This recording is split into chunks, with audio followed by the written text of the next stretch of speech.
Well, g'day everyone. Good to be home.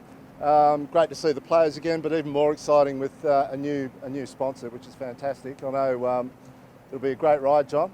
You'll enjoy it. And our sponsors have always been more part of the family and part of the inner circle of the club. So game day in the change rooms, training nights in the change rooms. But yeah, our sponsors have always been very, very close to us. And I think staff and players really appreciate getting to know people beyond just the partnership part of it. So welcome. Can't wait to get started. The footy team, I'll take some questions, but the footy team hasn't changed too much, which is pleasing.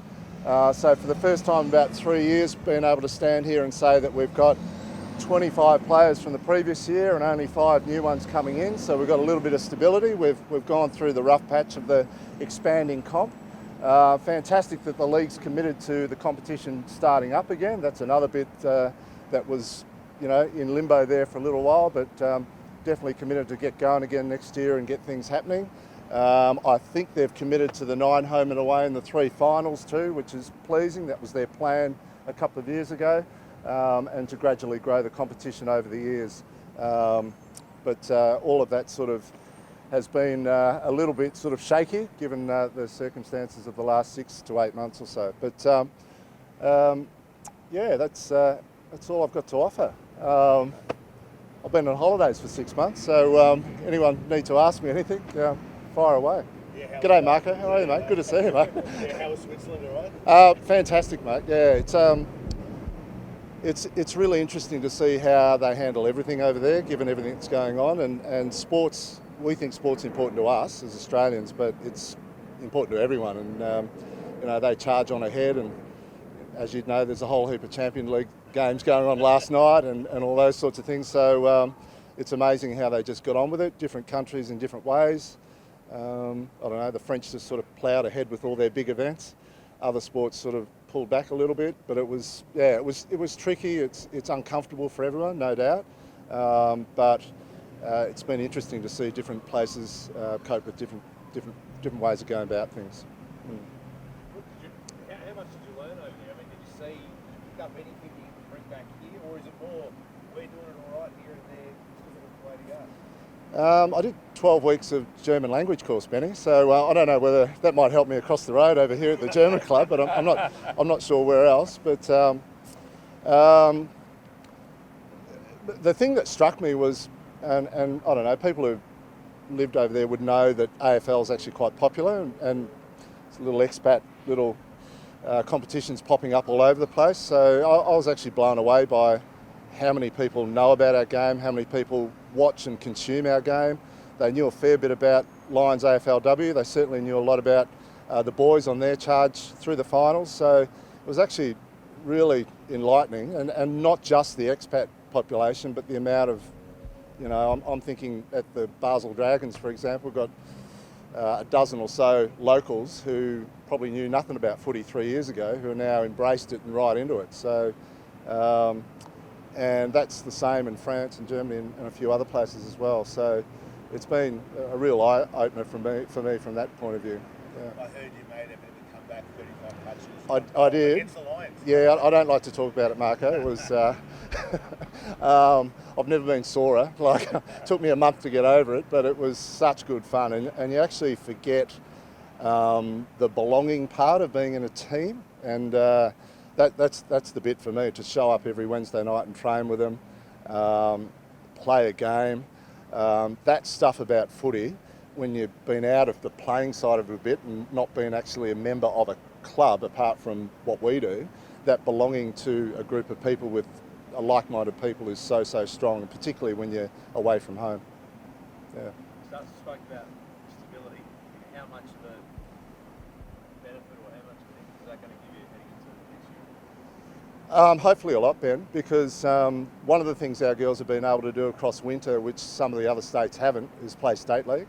And I can think of half a dozen or more that have actually grown across the state league comp. So that's really exciting. So we'll get some great improvement from within, plus the 5 that we brought into the club as well, which Taylor's one.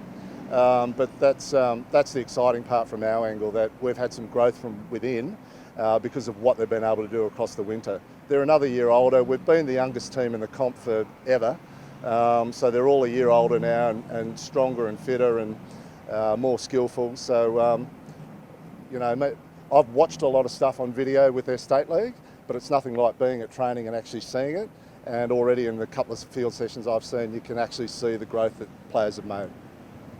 Craig, you've been, I guess, sorry for what was just said, the only coach that's been since the start in this club. Not the only one. There's the Melbourne coach as well. Oh, yeah, okay. So there's the two of us. Yeah. So how have you seen it evolve in this time? Like, It's become, I don't know, a normal sporting comp, Marco. So in the first year, it was like round up as much talent as we possibly could, and let's make sure we're competitive. And fortunately, we were. Now it's expanding the competition, more teams, more crafty about how you go about your recruiting, more effort into every aspect of the club to make sure that we're coming through. And now we've got much more of what you would say, the comp's matured, and our approach to preparing the athletes and picking the athletes is matured as well. So that makes it a lot more like the boys' process, I guess, who have been going for 100 years. So we're catching up, and I reckon you'll start to see that more and more as the years go on. It starts to see all of that as well. Yeah. Considering what's happening around the world. Yeah. People coming and going, that's not a thing, but push it back, which is good. Yeah, it was fantastic. It was. We were getting pretty frustrated there for a while. It was back in September and we were trying to get flights and stuff like that. So that's just us coming back to do our job and play and be involved in sport. But there's a lot of other Aussies over there that are wanting to get back for more important reasons than we did. So you know, let's just hope that they all get back. But fantastic to have all back. Her county's just had a really historic weekend where their boys team won at Croke Park and won the competition. Not quite. Or won a section of it. First time they'd done that in 85 years, and it was on the anniversary of Bloody Sunday. So there's a whole lot of stuff there that's important to Irish football and Irish sports fans, and particularly Tipperary. So, and I know Orla's hurling team, Camogie team, they're in the semi-finals this weekend. So. She'll be a bit sad that she's not playing. She played a couple of games, and do you call it hit goals? What do you call it when you smack a goal through? Striker goal? Yeah, you know, kick goals, but they belt goals through aerial hockey, Benny, I call it. Yeah, but so she'll be a bit sad for missing that, but no doubt she'll be glued to the stream and keep an eye on it. I guess that's the brand, the club, the team that you build. You know, that's a sacrifice for her. 100%, and there's another 20 Irish girls waiting to get here as well. So for their various clubs around the league. So the connection to their county is something I don't think we really understand. So it was interesting to hear all his thoughts about that the other night, and what it meant to the Tipperary boys and what it means to the girls when they play camogie or football themselves.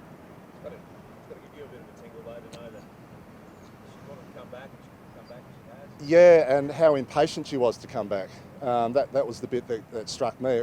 She wasn't going to wait until you know, we were, I don't know, wait until the whole group came. It was like, I need to get here quickly. So I think that shows her intent.